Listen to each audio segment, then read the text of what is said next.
Let me start by thanking my most incredible husband, Doug, for being an incredible partner to me, an incredible father to Cole and Ella, and happy anniversary, Dougie. I love you so very much. To our President Joe Biden, when I think about the path that we have traveled together, Joe, I am filled with gratitude. Your record is extraordinary, as history will show, and your character is inspiring. And Doug and I love you and Jill and are forever thankful to you both.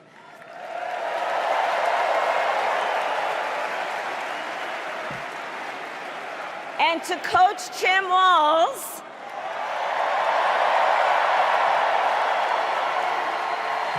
you are going to be an incredible vice president. And to the delegates and everyone who has put your faith in our campaign, your support is humbling. So, America, the path that led me here in recent weeks was no doubt unexpected. But I'm no stranger to unlikely journeys. So, my mother, our mother, Kamala Harris, had one of her own. And I miss her every day, and especially right now.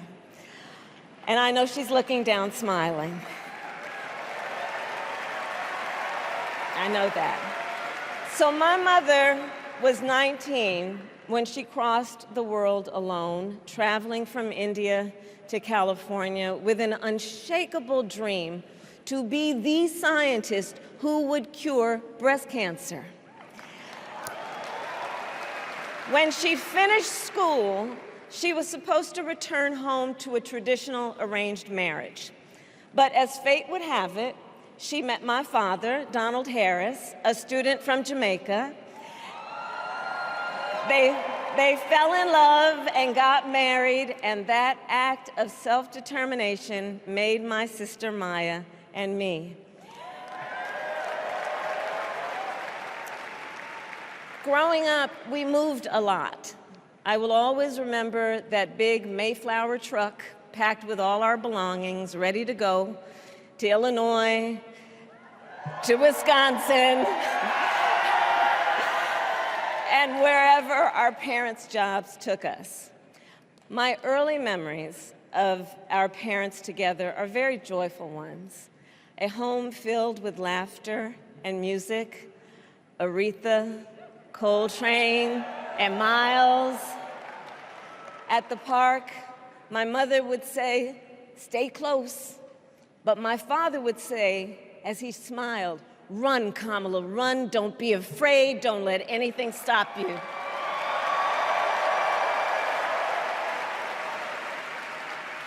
From my earliest years, he taught me to be fearless.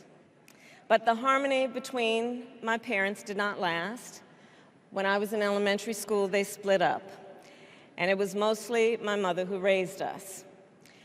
Before she could finally afford to buy a home, she rented a small apartment in the East Bay.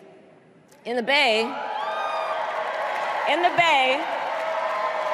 you either live in the hills or the flatlands. We lived in the flats, a beautiful working-class neighborhood of firefighters, nurses, and construction workers,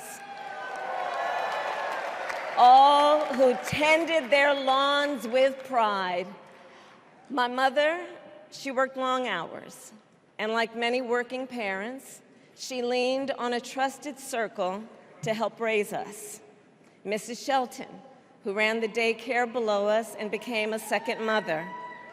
Uncle Sherman, Aunt Mary, Uncle Freddie, Auntie Chris. None of them family by blood, and all of them family by love.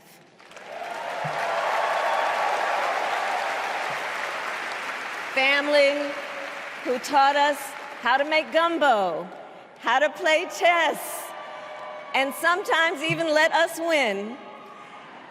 Family who loved us, believed in us, and told us we could be anything and do anything.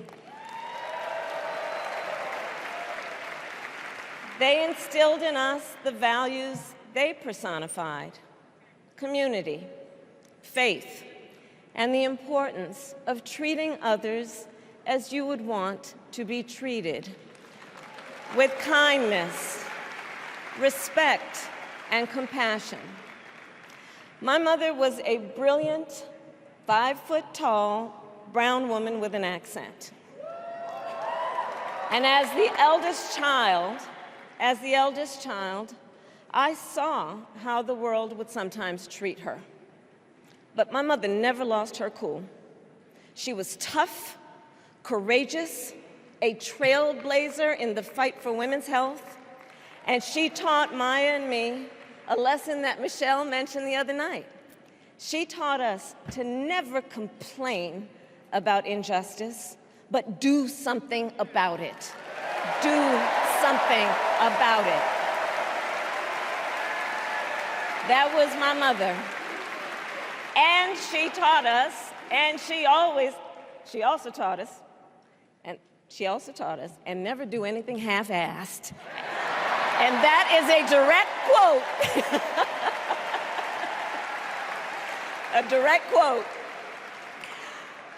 I grew up immersed in the ideals of the civil rights movement. My parents had met at a civil rights gathering, and they made sure that we learned about civil rights leaders, including the lawyers like Thurgood Marshall and Constance Baker Motley, those who battled in the courtroom to make real the promise of America. So at a young age, I decided I wanted to do that work. I wanted to be a lawyer. And when it came time to choose the type of law I would pursue, I reflected on a pivotal moment in my life. You see, when I was in high school, I started to notice something about my best friend, Wanda. She was sad at school, and there were times she didn't want to go home. So one day I asked if everything was all right, and she confided in me that she was being sexually abused by her stepfather. And I immediately told her she had to come stay with us, and she did. This is one of the reasons I became a prosecutor, to protect people like Wanda, because I believe everyone has a right to safety, to dignity, and to justice.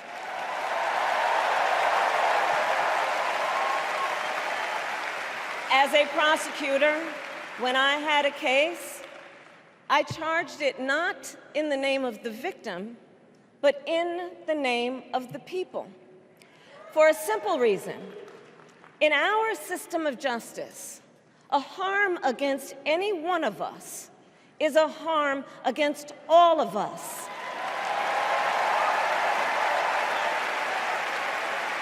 And I would often explain this to console survivors of crime, to remind them no one should be made to fight alone. We are all in this together. And every day, in the courtroom, I stood proudly before a judge, and I said 5 words: Kamala Harris for the people.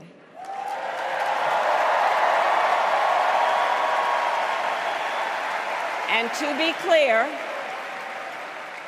be clear, my entire career, I've only had one client, the people.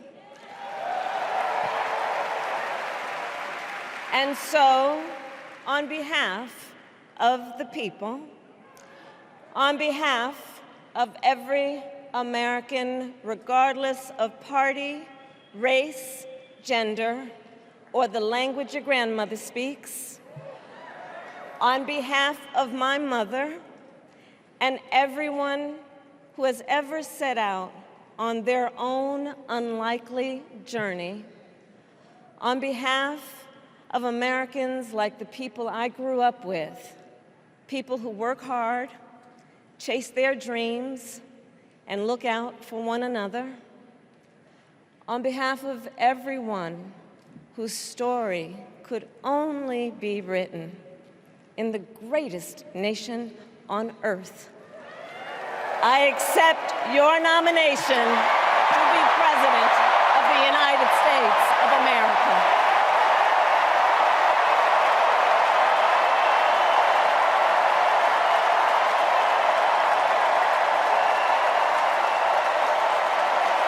And with this election,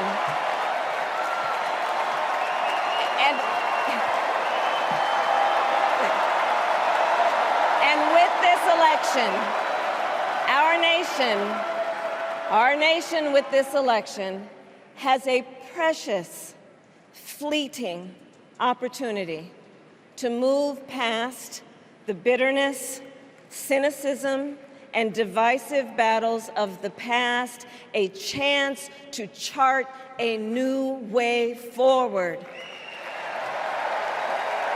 Not as members of any one party or faction, but as Americans.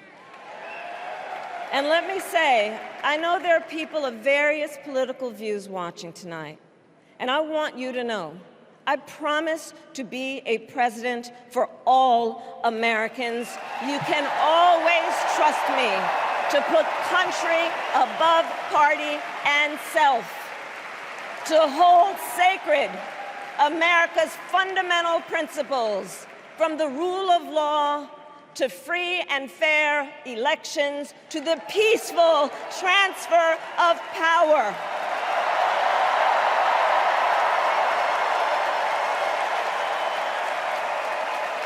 I will be a president who unites us around our highest aspirations, a president who leads and listens, who is realistic, practical, and has common sense, and always fights for the American people. From the courthouse to the White House, that has been my life's work.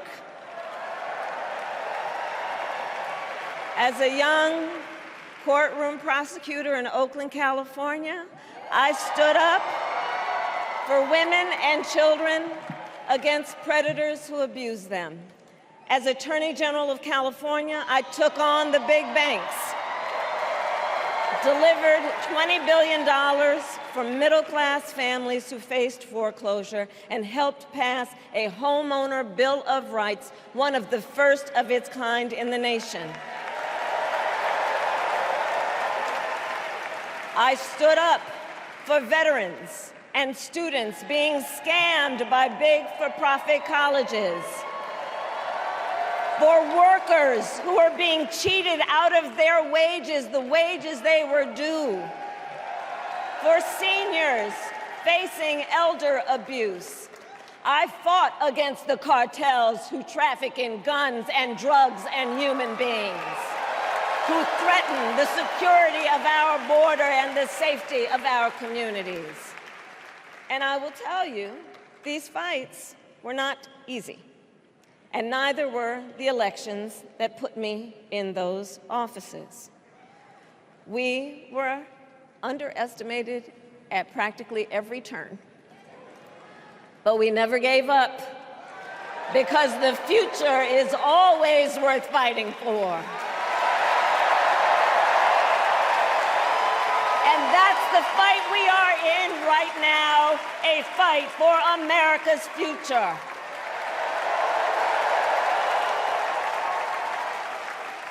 Fellow Americans, this election is not only the most important of our lives, it is one of the most important in the life of our nation.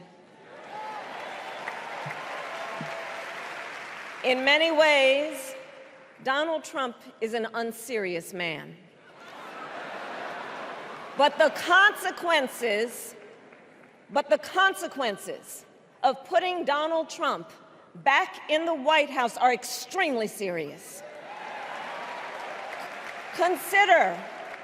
Consider not only the chaos and calamity when he was in office, but also the gravity of what has happened since he lost the last election. Donald Trump tried to throw away your votes. When he failed, he sent an armed mob to the United States Capitol, where they assaulted law enforcement officers. When politicians in his own party begged him to call off the mob and send help, he did the opposite. He fanned the flames. And now, for an entirely different set of crimes, he was found guilty of fraud by a jury of everyday Americans and separately found liable for committing sexual abuse. And consider what he intends to do if we give him power again. Consider his explicit intent to set free violent extremists who assaulted those law enforcement officers at the Capitol. His explicit intent to jail journalists, political opponents, and anyone he sees as the enemy. His explicit intent to deploy our active duty military against our own citizens. Consider the power he will have, especially after the United States Supreme Court just ruled that he would be immune from criminal prosecution. Just imagine Donald Trump with no guardrails, and how he would use the immense powers of the presidency of the United States, not to improve your life, not to strengthen our national security, but to serve the only client he has ever had, himself.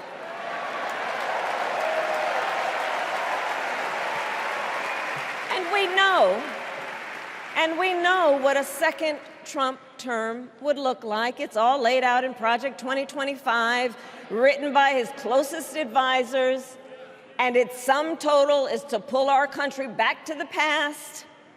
But America, we are not going back. We are not going back.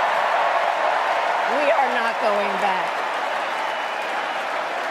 We are not going back to when Donald Trump tried to cut Social Security and Medicare. We are not going back to when he tried to get rid of the Affordable Care Act, when insurance companies could deny people with pre-existing conditions.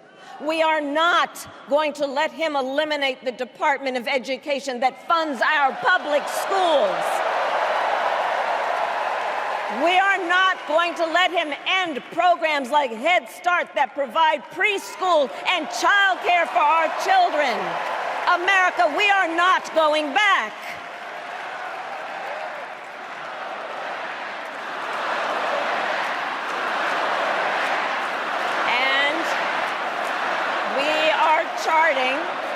And we are charting a new way forward.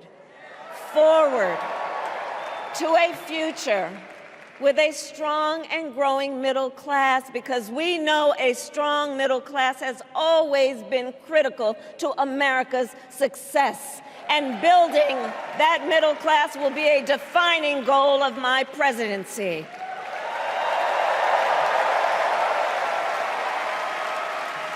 And I'll tell you, this is personal for me. The middle class is where I come from. My mother kept a strict budget.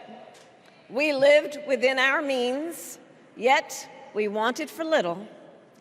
And she expected us to make the most of the opportunities that were available to us and to be grateful for them. Because, as she taught us, opportunity is not available to everyone. That's why we will create what I call an opportunity economy where everyone has the chance to compete and a chance to succeed. Whether you live in a rural area, small town, or big city. And as president, I will bring together labor and workers and small business owners and entrepreneurs and American companies to create jobs, to grow our economy, and to lower the cost of everyday needs like health care and housing and groceries. We will provide access to capital for small business owners and entrepreneurs and founders. And we will end America's housing shortage and protect Social Security and Medicare. Now compare that to Donald Trump, because I think everyone here knows he doesn't actually fight for the middle class. He doesn't actually fight for the middle class. Instead, he fights for himself and his billionaire friends. And he will give them another round of tax breaks that will add up to $5 trillion to the national debt. And all the while, he intends to enact what in effect is a national sales tax, call it a Trump tax, that would raise prices on middle-class families by almost $4,000 a year. Well, instead of a Trump tax hike, we will pass a middle-class tax cut that will benefit more than 100 million Americans.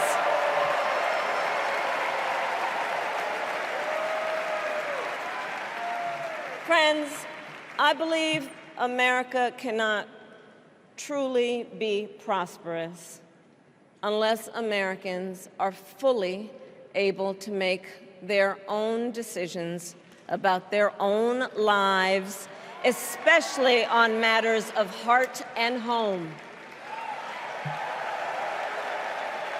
But tonight, in America, too many women are not able to make those decisions. And let's be clear about how we got here. Donald Trump handpicked members of the United States Supreme Court to take away reproductive freedom. And now he brags about it. In his words, quote, "I did it and I'm proud to have done it," end quote. Well, I'll tell you, over the past 2 years, I've traveled across our country, and women have told me their stories. Husbands and fathers have shared theirs. Stories of women miscarrying in a parking lot, developing sepsis, losing the ability to ever again have children, all because doctors are afraid they may go to jail for caring for their patients. Couples just trying to grow their family, cut off in the middle of IVF treatments. Children who have survived sexual assault, potentially being forced to carry a pregnancy to term. This is what's happening in our country because of Donald Trump. And understand, he is not done. As a part of his agenda, he and his allies would limit access to birth control, ban medication abortion, and enact a nationwide abortion ban with or without Congress. And get this, he plans to create a national anti-abortion coordinator and force states to report on women's miscarriages and abortions.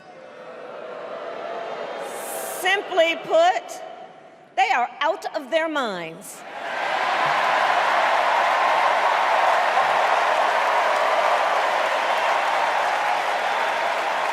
And one must ask, why exactly is it that they don't trust women? Well, we trust women. We trust women. And when Congress passes a bill to restore reproductive freedom, as President of the United States, I will proudly sign it into law.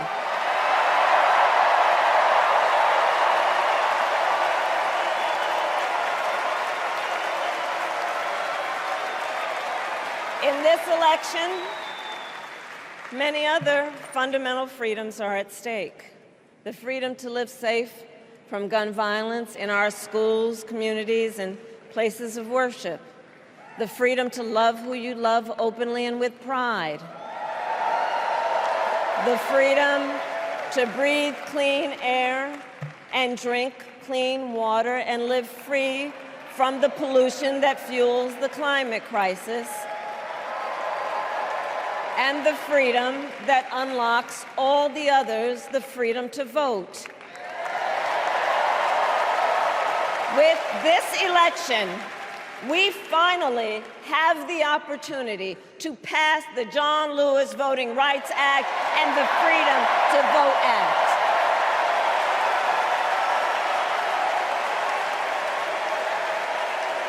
And let me be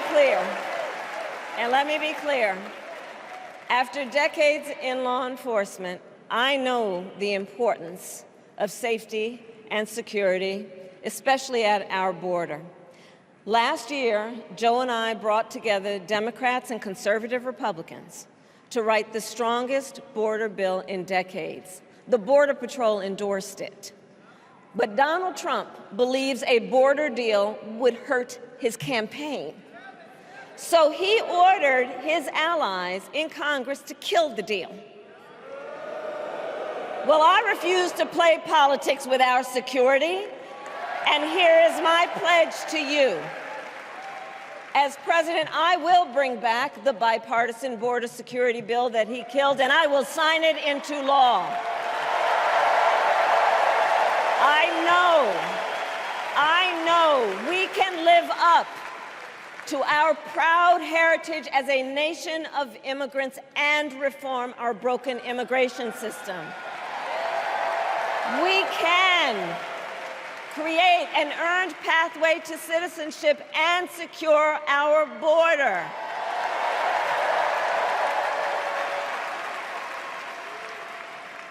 And America, we must also be steadfast in advancing our security and values abroad. As Vice President, I have confronted threats to our security, negotiated with foreign leaders, strengthened our alliances, and engaged with our brave troops overseas. As Commander-in-Chief, I will ensure America always has the strongest, most lethal fighting force in the world, and I will fulfill our sacred obligation to care for our troops and their families, and I will always honor and never disparage their service and their sacrifice.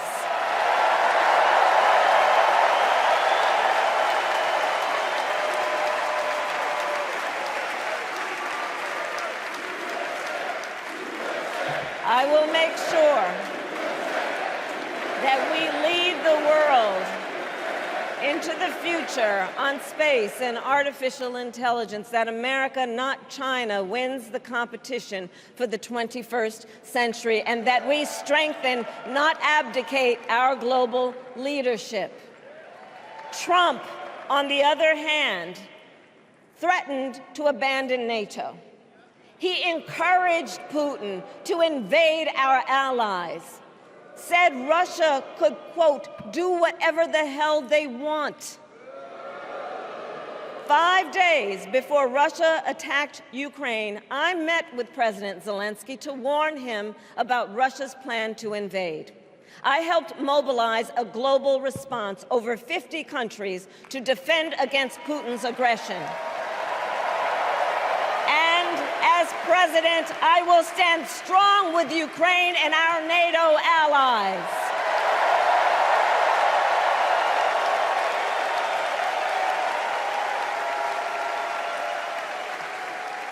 With respect to the war in Gaza, President Biden and I are working around the clock because now is the time to get a hostage deal and a ceasefire deal done.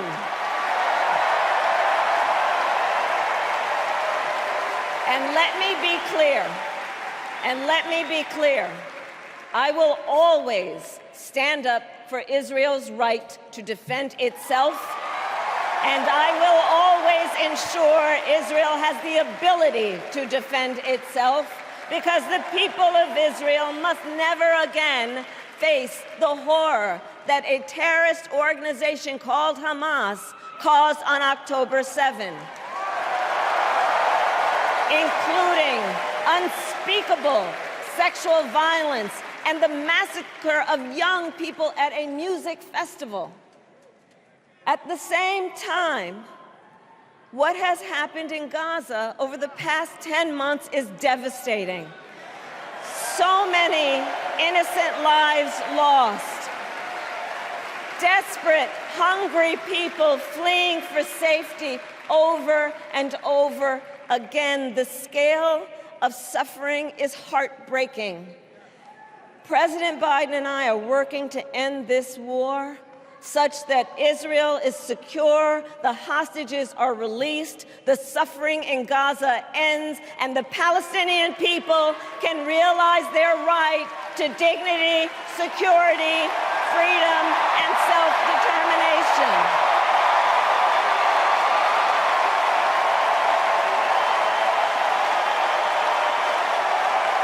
And know this, I will never hesitate to take whatever action is necessary to defend our forces and our interests against Iran and Iran-backed terrorists. I will not cozy up to tyrants and dictators like Kim Jong-un who are rooting for Trump,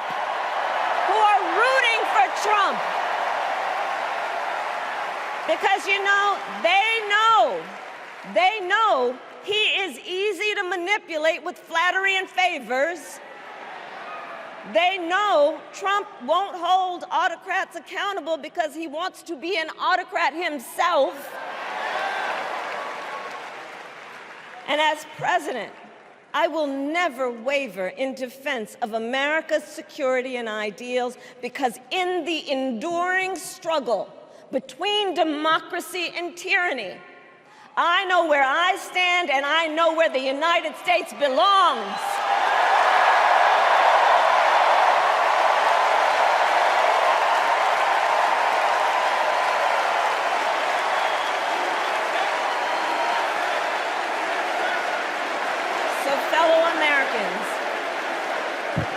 Fellow Americans, I love our country with all my heart. Everywhere I go, in everyone I meet, I see a nation that is ready to move forward, ready for the next step in the incredible journey that is America. I see an America where we hold fast to the fearless belief that built our nation and inspired the world, that here, in this country, anything is possible, that nothing is out of reach. An America where we care for one another, look out for one another, and recognize that we have so much more in common than what separates us. That none of us has to fail for all of us to succeed.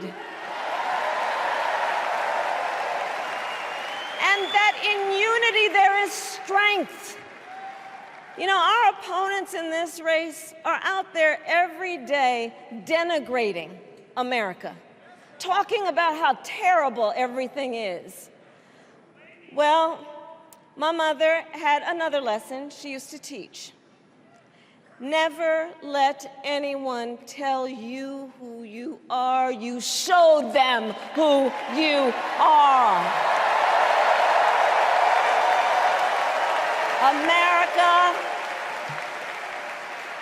let us show each other and the world who we are and what we stand for. Freedom, opportunity, compassion, dignity, fairness, and endless possibilities.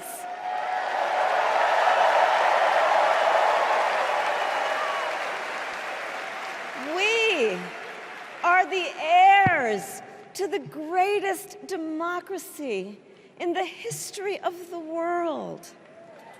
And on behalf of our children and our grandchildren and all those who sacrificed so dearly for our freedom and liberty, we must be worthy of this moment.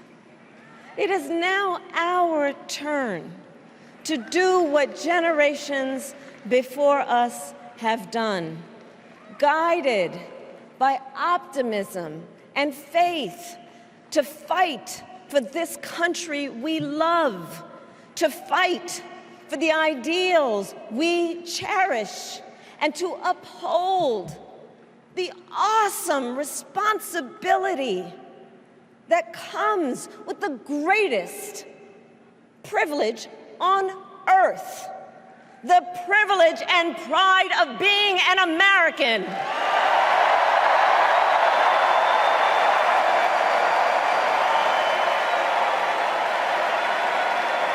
So let's get out there, let's fight for it, let's get out there, let's vote for it, and together, let us write the next great chapter in the most extraordinary story ever told. Thank you. God bless you, and may God bless the United States of America. Thank you all.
I meditate for practice.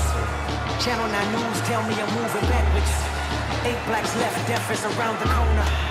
7 misleading statements by my persona. 6 headlights waving in my direction.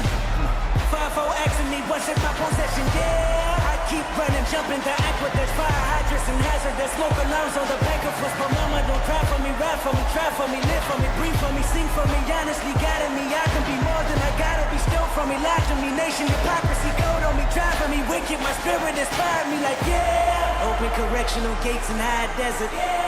Open our mind as we cast away oppression. Open the streets and watch our beliefs. And when they carve my name inside the concrete, I pray it forever reads. Freedom, freedom, I can't move. Freedom, cut me loose. Freedom, freedom, where are you? 'Cause I need freedom too. I break chains up on myself. Won't let my freedom rot in hell. Hey, I'ma keep running 'cause the winner don't quit on themselves.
Please stand if you are able for this evening's benediction, offered by Rabbi Lauren Holtzblad and Reverend Dr. Amos Brown.